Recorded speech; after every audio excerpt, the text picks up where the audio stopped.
A CPI dos respiradores ouviu o secretário de Estado da Administração, o tenente-coronel da Polícia Militar, Jorge Eduardo Tasca. No dia 22 de março, ele criou um grupo de WhatsApp para esclarecer dúvidas e dar suporte aos órgãos do governo durante as compras relacionadas à pandemia de Covid-19. O grupo tinha participação de órgãos de controle, como o Ministério Público e o Tribunal de Contas. O grupo era um grupo consultivo, novamente, né? A Secretaria de Estado da Saúde, a Superintendência de Gestão Administrativa, tinha sua atribuição executiva e o grupo estava posto para poder auxiliar e apoiar a Superintendente Márcia, que era representante no grupo, nas dúvidas que ela tivesse, nas necessidades que ela tivesse. Então, o grupo ele não era executivo, né? Ele não tinha essa ação em relação às compras. Novamente, o objetivo desse grupo especificamente foi dar apoio, esclarecer dúvidas e atuar como uma espécie de consultoria nas dúvidas que, porventura, a Superintendente Márcia, que era quem representava a Secretaria de Estado da Saúde no grupo, tivesse. Jorge Tasca afirmou que, na época da criação do grupo, a Secretaria de Estado da Administração não tinha o papel de executor nas compras voltadas ao combate da pandemia. Na verdade, eu não executava as compras relacionadas à Covid. Apenas a partir de 1º de abril, com um chamamento público que foi estabelecido na CEA para comprar equipamentos de proteção individual que atenderiam a mais de um órgão e não apenas a Secretaria de Estado da Saúde, porque eram destinados também à Secretaria de Administração Prisional, às polícias militares civil, corpo de bombeiros, e aí nós decidimos fazer um chamamento público centralizado na Secretaria de Administração para que todas as empresas que desejassem cotar seus produtos para os órgãos pudessem apresentar o seu chamamento, além de ter ganho de escala, né? Não fazer os órgãos concorrerem entre si em produtos que eram escassos no mercado também. A partir dali, sim, a Secretaria de Administração passou a fazer uma execução. Mas, naquele momento, em abril, todas as instruções normativas, todas as orientações de Ministério Público e Tribunal de Contas já estavam postas para poder guiar a compra, o que não acontecia lá no dia 22 de março, onde todos os órgãos, inclusive os órgãos de controle, estavam se estruturando para poder entender o que estava acontecendo no cenário de compras, que foi um cenário que foi novo para todo mundo. Sobre a compra dos 200 respiradores mecânicos por R$ 33 milhões, com pagamento antecipado, sem licitação e sem garantias de entrega, o secretário afirmou que não acompanhou esse processo de aquisição e que as discussões no grupo de WhatsApp sobre o pagamento antecipado foram de forma genérica e não sobre uma compra específica. De acordo com ele, a possibilidade de pagar antes de receber o produto foi levantada em uma reunião por vídeo pela ex-superintendente de compras da saúde, Márcia Pauli. Nessa reunião por vídeo, a Márcia faz um relato de como está o cenário, né, de compras. Ela coloca que muitos fornecedores estão exigindo, para fornecer equipamentos e insumos, pagamento antecipado. A partir daí, depois dessa reunião, o grupo passa a discutir a possibilidade ou não da utilização desse instrumento e a forma pela qual esse instrumento poderia ser utilizado. E fica muito claro nos relatos ali, com a participação não só da Secretaria de Administração, mas também dos órgãos de controle, acerca da possibilidade legal e jurisprudencial da realização do pagamento antecipado. E aí se discute a forma, né? Se através de cartão de pronto pagamento, quais mecanismos poderiam ser utilizados, caso fosse necessário utilizar este instrumento para poder viabilizar a compra, que para determinados produtos, segundo o relato que nós recebemos, era quase que a condição exclusiva para poder acessar determinado produto ou insumo. O secretário também foi questionado a respeito de possíveis decisões tomadas dentro do grupo de WhatsApp sobre pagamentos antecipados durante a pandemia. No grupo de compras, o que estava sendo discutido, e está muito claro no grupo, deputado, nós garantirmos um instrumento, ou seja, uma possibilidade que poderia ser utilizada pela Secretaria de Estado da Saúde. Em nenhum momento das conversas, principalmente nas falas da Márcia que estão no grupo, está posto que ela executou algum procedimento desse, está posto que ela teria que utilizar esse instrumento. Nós estávamos discutindo, e ficou muito claro para todo mundo, que essa era uma possibilidade que deveria estar na mão do gestor. Essa foi a avaliação que nós tivemos no grupo. O Quando foi que o senhor teve conhecimento que foram comprados os respiradores? Foi certificada a nota? Qual foi a data que o senhor teve conhecimento direto da compra dos respiradores? Da situação completa? Que foi comprado. O Estado comprou e pagou antecipadamente. Qual foi a data que o senhor teve esse conhecimento? 28 de abril, com a matéria do Intercept. E o senhor está conversando com o governador constantemente, com o secretário Elton. Vocês não falaram da compra dos respiradores? Vocês não conversaram sobre isso? Eu soube da compra dos respiradores dia 28 de abril pela matéria do Intercept. O governador não conversou com o senhor sobre a compra dos respiradores, o Elton? Dia 28 de abril, pela matéria do Intercept. O secretário também afirmou que entre ele, o governador e os outros secretários envolvidos na compra, não ocorreu nenhuma conversa sobre o assunto no período de 30 de março a 28 de abril, quando o site da Intercept publicou a denúncia. Todos nós sabíamos que o Estado estava comprando respiradores. Esse era um dos objetos que eram necessários para a expansão das UTIs, tão necessária como nós estamos vendo nesse momento. Ou seja, aquela aquisição e a aquisição de respiradores era o equipamento necessário para poder estruturar o sistema hospitalar para fazer frente à pandemia, como nós estamos vendo neste momento. Então, todos nós sabíamos que a compra de respiradores estava acontecendo. Agora, nenhum de nós estava acompanhando, porque não era da nossa alçada, a execução do processo administrativo que culminaria com essa aquisição. Isso é a Superintendência de Gestão Administrativa da Saúde quem estava tratando. Uma coisa é o posicionamento estratégico da necessidade de uma aquisição e a outra é a execução desse procedimento. Entre o dia 30 e o dia 28, que o senhor disse que teve conhecimento da compra dos respiradores, o governador, o secretário Elton, o Douglas Borba, vocês conversaram sobre a compra dos respiradores? Vocês conversaram sobre como é que está isso aí? Como é que está essa compra dos respiradores? Quando é que vão chegar? Vocês já compraram? Não. O senhor tinha contato com o secretário Elton permanentemente? Sim. E ele não falou da compra dos respiradores, do processo? Porque ele participou da compra dos respiradores. Ele, inclusive, negociou o preço, ele acompanhou, ele veio aqui, disse que ele sabia de tudo. Ele não conversou com o senhor sobre isso? Não, ele não tratou desse tema comigo. O relator da CPI, deputado Ivan Nats, questionou o secretário sobre os motivos da compra, que já provocou a prisão de 5 pessoas. Por que o senhor acha que isso aconteceu?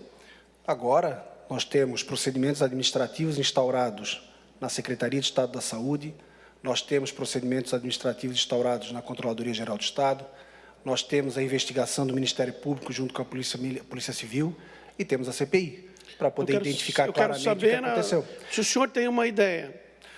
Eu não tenho todos os elementos que os senhores têm, eu não tenho todos os elementos que a investigação tem, que os procedimentos administrativos vão ter. Eu prefiro sempre aguardar todas as informações para que as minhas colocações e afirmações sejam lastreadas em todas as informações possíveis e na verdade. O relator também quis saber por que o governo do estado protocolou na Assembleia num dia e retirou no outro um projeto de lei que regulamentaria a compra com pagamento antecipado, contendo a exigência de garantias. Depois de protocolado e retirado, houve o pagamento antecipado.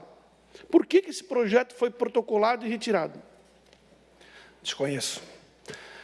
Na verdade, a atuação da Secretaria da Administração ela se deu na dimensão técnica, de identificar a necessidade que foi apresentada pela Secretaria de Estado da Saúde, pela Superintendente Márcia, de que esse instrumento do pagamento antecipado era uma situação que estava sendo requerida, de discutir tecnicamente a forma pela qual isso poderia ser efetuado, de, em conjunto com os órgãos de controle, entender que compartilhar essa decisão com a Assembleia Legislativa seria o movimento mais adequado através de um projeto de lei.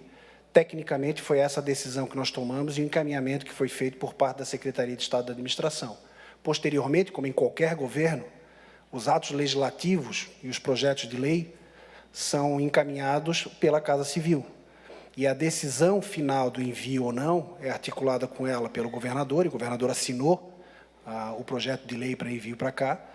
E aí, posteriormente, se ele foi retirado, foi por uma decisão do chefe da Casa Civil, da qual eu não tive acesso das razões pela qual ele efetuou esse procedimento. O secretário também afirmou que soube da retirada do projeto da Assembleia, mas que deixou de se preocupar com o assunto porque a ex-superintendente de compras, Márcia Pauli, havia citado no grupo apenas as 2 propostas anteriores à da empresa fluminense Veigamed, e essas não exigiam pagamento antecipado. Ele lembrou ainda que a ex-controladora adjunta do Estado, Simone Becker, também confirmou em depoimento que soube apenas das propostas anteriores. Depois de passado um tempo, a Secretaria de Estado da Saúde não demandou mais. Se pegar as conversas de WhatsApp, depois do projeto de lei construído e do compartilhamento que ela faz daquelas duas propostas de respiradores, em que ela deixa claro que estaria optando por uma que não haveria o pagamento antecipado, e essa fala dela está clara no questionamento da Simone, ela diz que não haveria pagamento antecipado. Não há mais o questionamento e a demanda, ou seja, a necessidade de efetuar o pagamento antecipado, ele some. E aí, nesse momento, volto a falar, nós tínhamos outras atividades e o grupo aqui era um grupo consultivo, que tinha que ser demandado para poder gerar as respostas. Isso não é mais questionado. Passado um tempo, isso não houve mais nenhum questionamento, mas eu me lembrei do projeto. Entrei em contato com o ex-chefe da Casa Civil, Douglas, perguntando do projeto, e ele disse que houve uma decisão da Casa Civil de não enviar o projeto de lei, até porque ele entendia que não haveria necessidade. O deputado Valdir Cobalcini questionou o secretário sobre a omissão do grupo gestor numa aquisição de valor tão alto. Porque o grupo gestor de governo, como o senhor bem sabe, tem a responsabilidade de analisar a pertinência e a relevância da aquisição e a disponibilidade de recursos para isso, né? É muito mais um mecanismo de contenção de despesas do que de analisar o processo de compra em si. Então, no caso da saúde e dos órgãos finalísticos, desde 2017, esse entendimento foi mantido na atual gestão, esse tipo de processo não passa pelo grupo gestor de governo. As compras corriqueiras do dia a dia, e quando envolve, digamos, um valor como esse? Não, os processos da saúde, principalmente de equipamentos médicos, medicamentos, não passam pelo grupo gestor de governo.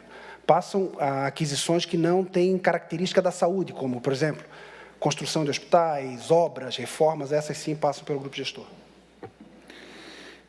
Eu entendo que essa não é uma compra de rotina. O secretário da Administração disse acreditar que o Estado foi vítima de uma organização criminosa. Nós estamos com procedimentos administrativos instaurados, procedimentos criminais instaurados, porque mais do que um erro administrativo, tudo indica nesse processo, por tudo que nós temos visto, que é uma organização criminosa também, que se aproveitou, na verdade, de um cenário de compras conturbado que nunca existiu, da necessidade que era premente não só de Santa Catarina, mas do Brasil e do mundo, e aproveitou desse contexto e desse cenário propício para praticar um crime. Pelo menos tudo isso que tem sido visto no trabalho da CPI, na investigação do próprio Polícia Civil e Ministério Público, nós temos essa situação que eu coloco muito claramente, numa situação de normalidade não aconteceria. Mas insistiu durante o depoimento para que os deputados vissem o caso como uma exceção num governo com vários êxitos. Essa compra foi uma exceção. A regra na Secretaria de Estado da Saúde e no governo do Estado são de compras exitosas. Nós temos inúmeros exemplos, que se eu puder relatar ao longo da noite aqui eu vou falar, de compras e aquisições e licitações com um êxito fantástico. Não cabe. Nós não podemos tratar exceção como regra. Então, o desempenho da Secretaria de Estado da Saúde... Eu não quero tratar sobre o desempenho da Secretaria da Saúde. Nós estamos tratando aqui, neste caso específico, de uma exceção de 33 milhões de reais, com pagamento antecipado. Isso não pode... Não, eu não estou falando do valor com pagamento antecipado de uma empresa de fundo de quintal. Isso não pode ser tratado como uma exceção. Gravíssima. Exceção Isso é um gravíssima. caso gravíssimo. Uma exceção gravíssima. O deputado Kennedy Nunes lembrou que até o gerente do Banco do Brasil já tinha chamado a atenção do governo no início de abril sobre a compra. O que me chama a atenção é que o gerente do Banco do Brasil passou uma mensagem para quem apertou o botão do pagamento no dia 5 de abril. Dia 5 de abril, o gerente do Banco do Brasil avisou: olha, deu problema lá, e o senhor vem querer dizer aqui que vocês souberam só a partir da matéria do Intercept, no dia 23 ou no dia 28 de abril. Tem algumas coisas que não é só eu, a sociedade não consegue entender. Como é que o governo, não vou dizer vocês, o governo, como é que um governo não sabe desse processo, ou diz agora que não sabe, sendo que o gerente do Banco do Brasil sabia? O senhor sabia dessa informação ou não? Desconheço. Desconheço, deputado. E é interessante colocar novamente, né? Só no primeiro semestre desse ano foram executados mais de 1.300 procedimentos de compra no âmbito do governo do Estado. E com então, esse desconhecimento, eu fico nós com o cabelo temos em pé, por saber que teve 1.300 processos e que aí podem estar com esse problema.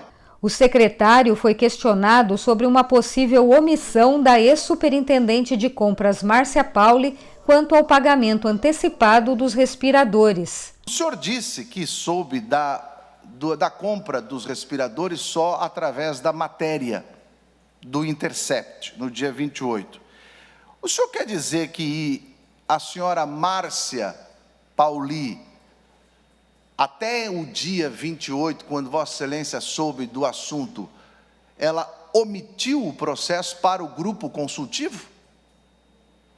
Ela não trouxe esse processo específico e a execução dele ao conhecimento do grupo. E isso está claro nas transcrições das conversas de WhatsApp. O que a gente observa é que, enquanto ela estava conversando com vocês, ela estava tocando o processo. Né? Enquanto ela estava lá conversando, ela estava tocando o processo aqui, ela fez o processo, assinou, nota e tal, e vocês aqui. O que o senhor acha disso daí? É possível, entendendo que no problemão que estava vivendo era normal, ou ela fez jogo dúbio com relação a isso daí?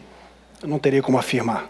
O deputado Felipe Estevão lembrou da promessa de um governo incorruptível no início da gestão. Eu mesmo acompanhei, senhor secretário, a montagem do governo, né, quando foi elaborado, e a gente chamava até a República dos Coronéis, que na época tinha alguns burburinhos que estavam nos corredores dizendo que a República dos Coronéis seria incorruptíveis. E a gente ficou um pouco assustado e preocupado, né, com alguns fatos que vieram sucedendo, né, como essa compra escandalosa que a gente está tentando aqui apurar os fatos. Mas a minha primeira pergunta, são apenas algumas perguntas pontuais. Deputado, a sua acusação é grave, né? O senhor está acusando de corrupção? Não, a República dos Coronéis foi montada que se intitulava incorruptível. E, no entanto, no governo que o senhor participa, teve uma compra fraudulenta. Que deve ser apurada e seja responsabilizado, doa quem doer. Essa é a determinação do governador do Estado. O deputado também questionou por que o grupo de compras foi criado pelo secretário da administração. Não deveria ter sido criado isso, de repente, pela Casa Civil ou pela própria Secretaria de Saúde? Nesse caso específico, como eram orientações de caráter geral, e o grupo pretendia alcançar até mais do que a saúde, tanto que nós incluímos ali o sistema a Secretaria de Administração Prisional e Socioeducativa também, apesar que não houve demanda da parte dela relacionada a compras da Covid, pelo menos no grupo, esse grupo acabou se dedicando mais a suportar e atender as demandas que eram apresentadas pela superintendente Márcia. E era natural que a Secretaria de Administração liderasse isso, nesse aspecto, porque é ela que é responsável pela parte das políticas, diretrizes e orientações do processo de compra como um todo no governo do Estado.